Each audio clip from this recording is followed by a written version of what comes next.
All right, joining me on well, I was going to say by phone, but we're actually on Zoom. The busiest man in Big Ten football right now, a guy that I have been inspired by.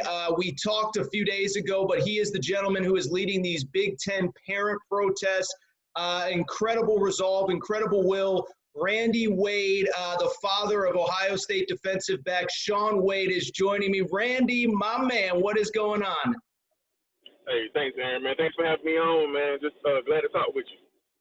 Well, the pleasure is absolutely mine. And so, let's just start from the beginning, okay? So for people who aren't diehard college football fans, for people who aren't Ohio State fans, tell us a little bit about your family and Shaun, your son specifically, who has been a phenomenal defensive back at Ohio State for 3 years now, a guy who could have potentially gone to the NFL last year had he chosen. He decides to come back. Just give us a little background on you, yourself, your family, and what really, frankly, football means to your entire family. I am 20 years retired U.S. Navy. Married my wife out there in Montgomery, Alabama. She's from Montgomery, so a lot of people thought Shaun was going to Alabama because of that. We got three beautiful kids, two sons, one daughter. We are a very competitive family, very, very competitive. From an early age, all my kids been playing sports. All three of them have national championships in Pop Warner, 2 football, 1 cheerleading, which is pretty hard. It's not something easy to do. Shaun has 4 state championships in high school, and we was trying to get one in college. So he's fighting for that. You know, we'll see what happens with that. And then my other son, he just went to Olivet Nazarene University and actually Illinois also. So he's in college also. So we're a very competitive, tight-knit family. Very good. Let's just jump into it. What was your reaction as all of this was unfolding the last few weeks? I mean, before the season is officially canceled, but you're a parent, you're 3,000, not 3,000, but you live in Florida. For people who do not know, your family is based in Florida, as you just said, met your wife in Alabama. And obviously, look, there's a different tone about all this and playing sports in Florida than there is maybe in the Midwest. But as you're watching, and I don't know if you get your news via Twitter, I don't know if you get your news via, Shaun or whatever. But when you start to hear those rumblings, on a Wednesday we get the football release. I'm guessing that you're fired up. We get the full schedule on a Wednesday. And by Friday, Saturday, there's starting to be real buzz that this thing might get canceled. From a distance, I'm sure you're just thinking, like the rest of us, there's no way this news could be possibly true, correct? No. I actually, as a dad, I'm really into communication with Ohio State, really into whatever my kids get into, I communicate with them. So I know a long time ago it was a possibility that the season could be canceled. It was just the way things went down and how fast they went down over that weekend that kind of made a spark in me, and it ended with Justin Fields and the petition. And I just had to get fired up and try to start something else. So when we start hearing the news, though, I have to assume even before the season is canceled, are you thinking in your head there's no way this could possibly happen? Or with your communication with Ohio State, did you feel like, okay, this is a real possibility? Yeah, I knew it was a real possibility because, like, as a high-profile player, it's a lot of things that parents have to do before the season starts, before practice starts. So I was talking to Ohio State probably 3-4 times a week, different coaches, different legal people, stuff like that, different medical people and stuff like that. So I was always asking questions, and they was always keeping me informed. Same thing with Coach Day. Coach Day was always keeping us informed of the possibility. It's just the way it went down. It's kind of crazy. Well, take us to how it went down then, because what were they messaging you? What kind of message were they giving you throughout the whole process of Shaun reporting back in sometime in June? He's up there. What was the messaging that they were giving you throughout? Just pretty much saying that we're doing this, but it's a possibility that we might not play because of the COVID situation. So they kept reminding us that on all the Zoom calls and how responsible the kids needed to be to just practice. Just to get to practice, the kids needed to understand they can't go normal places that normal kids go. They couldn't do normal things that normal young men do, especially in the pandemic. So that's pretty much the conversation they brought to us. How much, I don't know how much you can share, but can you take us through as best you know what the school was doing to protect the players? Because I think that's part of this conversation is I think it's easy for an outsider to say, you can't play football in this environment, but talking to coaches, talking to people across sports, parents like yourself, it's incredible to me the lengths that these schools have gone through to protect their kids. You know, on this podcast last week, I had a Big Ten coach who was telling me from the basketball perspective, they're in a different phase, obviously, but, they check them every day coming in the building. If you even have any type of symptoms, you can't come in. They're changing how they practice. They're changing how many coaches they have on the court. They're changing how the kids live. They're changing how they eat. They're changing how they lift. And when he laid it out, it really set me up in a position of they're doing everything they possibly can to protect their children. What was your experience? What was Shaun's experience with Ohio State and what they're doing to protect him and his teammates? Yeah, don't quote me on it, but I believe they was like taking their clothes and washing it for them and giving them new sets of clothes to wear in and out of the facility every day. They would give them lunches, so they won't have to go to like the McDonald's. Not saying they're gonna go to McDonald's anyway, but to go get something to eat. They would give them lunches. They will always space them out as far as they can. Only so many people could be in a certain room in a certain area. They would space the whole. They move equipment all around the facility to make sure there was just social distancing and just testing. You know. As a parent, was there ever a concern for you about your son playing? And at what point did you, obviously at some point you felt comfortable because you're fighting for your son and his teammates' ability to play. When did you go from this is a scary thing to I think that this can be safely done and I trust Ohio State to protect my son? Probably by the second Zoom meeting. We as soon as it happened, they took us home. They talked to us about COVID. They got medical doctors to talk to us. Then probably about that second Zoom meeting when we asked all the questions we can ask, I was pretty content that they was gonna make things possible and safe for the kids because they just kept us informed on everything that was going on and gave us information, new medical information that was going on to help us feel comfortable with our kids coming back.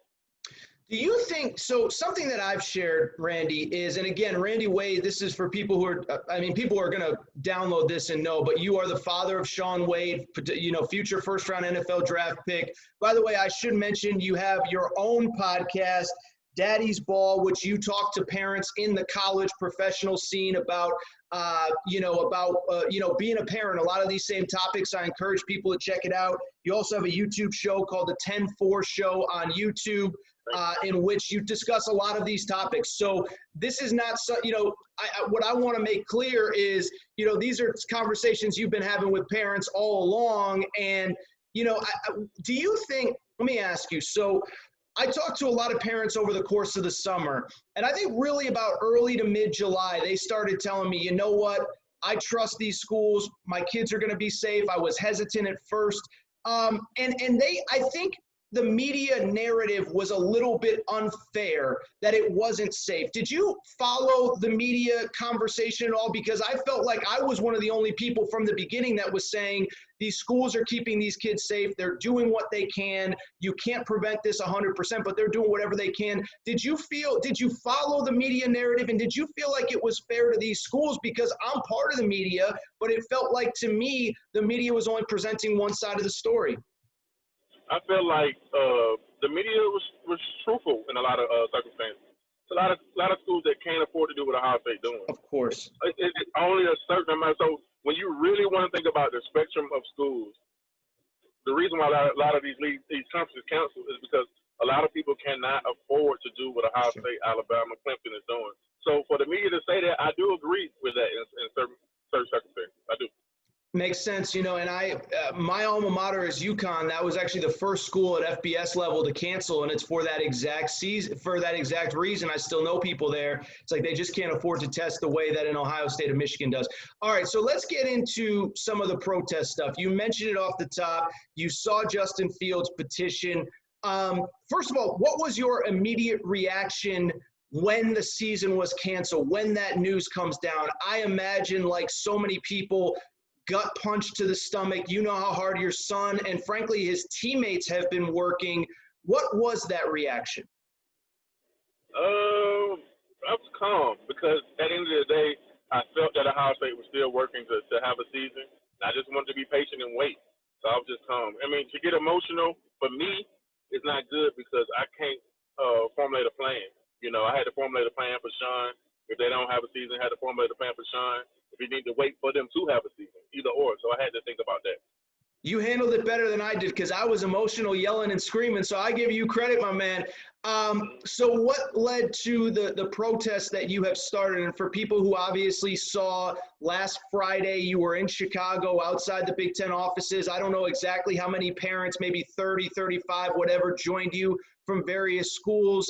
And you're going to have another one this Saturday in Columbus. But to backtrack, what led you to want to be a part of this? You posted the screenshot of the flight that you booked to Chicago. What made you feel like you needed to make your voice present? It's mainly because of the petition. Talking to the coaches for the last 2 weeks and talking to Shaun, I just feel like as a parent, I really need to think about what can I do as a parent to kind of move this movement forward and keep fighting. Because, like I said, the way things went down with the information, lack of transparency, was just absolutely bizarre, you know, and we just want information to try to move forward safely, eventually play football again as parents. That's all we want. Because a lot of parents got to make a lot of decisions for their kids, whether to play in the spring or whether not play in the spring, if we even going to have a spring. So, like, that's very, very important to the kids and the parents. Has that been the frustrating part? Because that's been the frustrating part to me is the league cancels the season. They use this vague health safety issues, yet students are on campus in most of these places. The players are still expected to show up at the facility. You know, they might, you know, your son will be gone by 2021, but many kids will be asked to play 2 seasons in a calendar year. Has that been the frustration, the lack of transparency? Because as best as I can tell, nowhere publicly has there been explicit information as to why specifically the season has been canceled outside of health reasons that we can't really get an answer as to what they are. Yeah, and that's the reason. And the thing about it just wasn't me. It's parents all over the Big Ten. All over the Big Ten. They don't know whether their presidents voted, didn't vote. We know that we guess all the ADs wanted to have it, but we don't know about that because they're not talking. Everybody's just supporting the Big Ten. So, and that's fine, but put that information out there so we can see and come up with a plan in our heads to say, okay, well, we're going to play this spring because it's getting better, or we're not going to play this spring because it's not getting better. Just come up with a plan to help us out. You know, you mentioned the decisions that parents have to make, and you and I talked about this a little bit on the phone the other day. First of all, with your son, Shaun, I mean, it would be so easy for you to pull him out of school, for him to pull himself out of school and say, I'm just going to prep for the draft. I'm getting out of here. Why are you pushing forward? Why are you pushing forward? Why is your son pushing forward? Because I don't want to say it's easy to quit. Quit's not the right word, but it'd be easy for you to say, screw these guys, screw college football, screw the NCAA, screw the Big Ten. Let's go hire an age and start training for the draft. Why are you fighting as hard as you are? Because these kids have dreams. You know, these kids have dreams. When Shaun got injured in his freshman season, like, it was a hard time for him. That's probably one of the hardest times in his life. That's the first time he was ever able not to play football for, you know, pretty much the whole season. So you have dreams when it's your turn to be the captain at Ohio State. When you graduate, when he just graduated from college, all these goals he had, you know, all these goals he had are now, you know, just things that he might not be able to accomplish. But I mean, and that's fine. But he's in a good place. A lot of these other kids, they have so many uncertainties and things that they need to work out. So we just kind of fight for them at the same time. Well, and talk about that because you are in contact with these parents, and something that I found interesting, I talked about it on Monday's show, we're recording here Monday afternoon, is that, you know, Shaun's going to be fine, and you told me that, but there are kids now that have to decide, Am I going to stick around for the spring? Am I going to risk injury in the spring? If I don't play in the spring, how much will it impact my draft stock? You have kids behind them on the depth chart that we're expecting a Shaun Wade, a whomever, to leave after this season. Now those kids, take us through the parents that aren't as lucky as you and the players who aren't as lucky as your son that don't have that ticket to the NFL, that are fighting for recognition or fighting to move up the depth chart, because I think that's what gets buried here, if that makes sense. Definitely. You got a lot of kids that don't get information back from the NFL. So you don't know where you're falling into place. Usually they do that at the end of the season and they tell you your first rounder, second rounder, or come back to school. But come back to school, what does that mean? It's a lot of rounds, 3 through 7. So you don't know whether you need to show tape or not. Like, the NFL don't give you that information to say, hey, well, you're not good on the outside, like Shaun didn't play on the outside. Not saying he's not good, but that's just an example. So, like, these kids had to talk to agents, had to get information from somewhere and talk to Ohio State to see what's best for them. Of course, Ohio State likes for most of their kids to come back. So you have to talk to other people to get more information or get balanced information to decide what's best for you. Because even if you don't, if you're a 6th rounder, 5th rounder, it's a great start to life. You know what I'm saying? Before you get into your business where you get a career or whatever, it's a great start to life. But it's a business decision. It's a business decision. And you can really mess it up by playing in the spring. You can mess it up by not playing in the spring. All that kind of stuff. And it's just not even that. It's you got kids on the team that's been in Ohio State for 4 years, and they might not play and get on the field to the 5th year. It's a lot. It's a lot. Definitely. No, and I agree. And I think that is the part that I think a lot of people, do you find, I find the conversation about this whole situation just absurd, which is, of course, and I mean it in this perspective, that we don't want anybody to get sick. We don't want anybody to get ill. But at some point in life, and you being a military veteran, and I'm not trying to make light of a very serious situation, but I'm guessing in your military training, in all of our training in life, you have to balance risk reward. Is that part of the frustration for you? Is that it's not that anyone is promising that things are going to be 100% safe. It's not that no one's going to get sick, but that sometimes in life you just have to weigh that cost-benefit analysis. And Ohio State's going to protect your kids as best they can. The Big Ten's going to protect it. The opposing teams are going to protect your kids. I mean, is that part of the frustration here? Is like, can we just have an adult conversation about, risk versus non-risk? You know what I mean? You have to live. You can't live your life in fear. You have to live your life because you never know when the last day you're going to be on this earth. So you have to move forward, but definitely move forward with caution and carefully, and just think about the safety measures. I understand it's a pandemic again, but you just have to move forward the best way you can. And we just think that the Big Ten Conference is one of the best, if not the best conference in the country. And it's just the way this was handled is not a reflection of what we think the Big Ten is, a reflection. Last couple questions. You're going to protest again on Saturday in Columbus.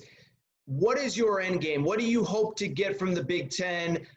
Is there any further belief that you will at any point, that any of us, even in the public, will get transparency about what happened? I mean, is that just the end goal, to get transparency? What is the end goal and what you're trying to do?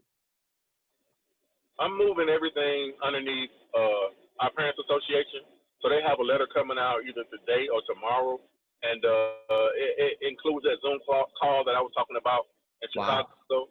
So definitely having a Zoom call with the AD and Kevin Warren, so he can listen to our concerns. And also just moving forward safely. Like when we play football, we want to play football safely, and we want to get his information, the information that he had, and we want to just take a look at it. Even if we don't talk about what happened this last 2 weeks, we want to know about what can we do to play football safely in the future. Just be a part of it. Last question that I can think of. Do you believe there is any way that Ohio State, the Big Ten, that there can be football in the fall? Do you believe that can still happen at this point? I'm not them. I don't have all the statistics and stuff like that they have. But why can't we play in November? Why can't we play in mid-October? Why can't we see how these first 4 games or first 6 games happen in these other conferences and just make a decision from there. I mean, what's wrong with it? It's just playing football in the spring for most of us is not an option. So, not most of us, but some of us is not an option. So it's a chance, and that's why I'm going to Columbus on Friday for that chance. It's getting smaller and smaller, but you still got to fight. Let me ask you a dumb question. What have Shaun and his teammates been doing these last couple weeks when there doesn't appear to be football on the horizon for the next few months? I mean, how have they been spending their time? What have they been doing? And how long do you think it would take realistically to ramp up to actually be able to play games? I mean, let's say you guys put the foot to the fire of the conference. How long do you think from here realistically it would take for them to be ready to actually take the field to play a game? I have no clue. I would say a month and a half. I guess a month and a half. They've been playing a lot of video games, watching a lot of Netflix because school's out, and they been working out. They have regimens to work out on their own and stuff like that. So pretty much that's what they've been doing. How hurt are they as a group? I mean, I have to imagine they're just crushed. I mean, because it is different at Ohio State. I mean, the way we know how the way last season ended, we don't have to relive it. Losing to Clemson, you had control of that game in the Fiesta Bowl. And this is a team good enough to win a national championship. I mean, what is the tenor of those 85 guys in that locker room as they look at Clemson moving forward with their fall camp, Alabama, Georgia, LSU, on and on and on?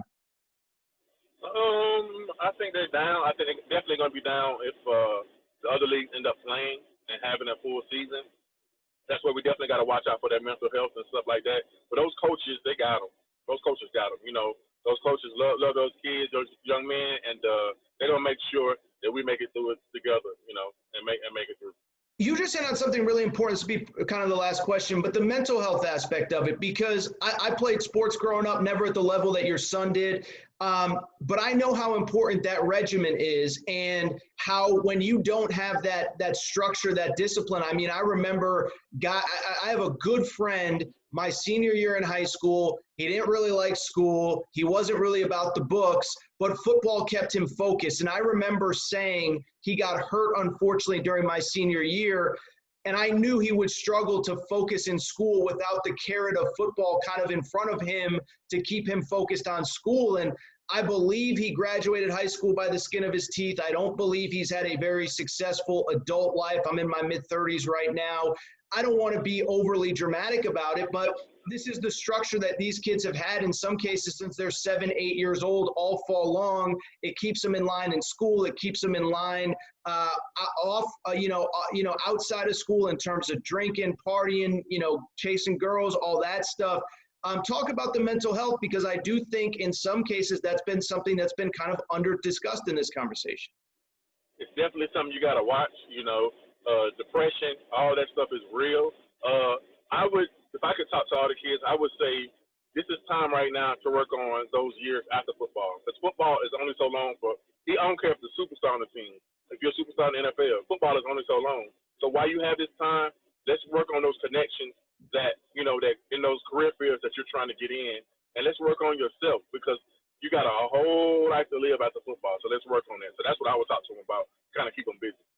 Very good. Last question. We're going to have a lot of Ohio State fans listen to this.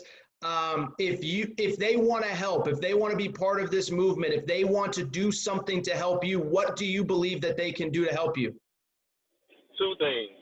We have a movement called Cancel Big Ten, Cancel Big Ten Network, where I want a lot of the fans, all the fans, to cancel Big Ten Network and get it back when Kevin Warren talks to us or when he replies to something that's going to help us out. So that's easily said, it easily can be done. I'm not saying cancel it forever. I'm saying cancel it for right now to show him that you don't appreciate that he's not responding to it. The second thing is I really didn't get too many fans in Chicago. Now I understand that was on a Friday, and we didn't get too many fans. But I understand it was on a Friday and it was short notice. But we're in Columbus now. We're at home. We're at the shoe. I need people to show up and show out. All right. So we got to show the nation that this is not what this not talking to us. It's something that we can't deal with. We need him to talk to us, communicate, and so we can work things out and be assured that we can have safe football in the future. He is Randy Wade, the father of Shaun Wade, Ohio State defensive back, host of the Daddy's Ball podcast. Make sure to check that one out as well. and on YouTube, the 10-4 YouTube show, again, talking about a lot of the issues that parents deal with raising high professional quality athletes and, the challenges that come with it. Did we miss anything, Randy? Is there anything about this movement, about Ohio State, about your son that we haven't discussed yet? No, it's all good, man. I just thank you for having me on the show, man. It's a good time. Randy Wade, I appreciate the time, my man.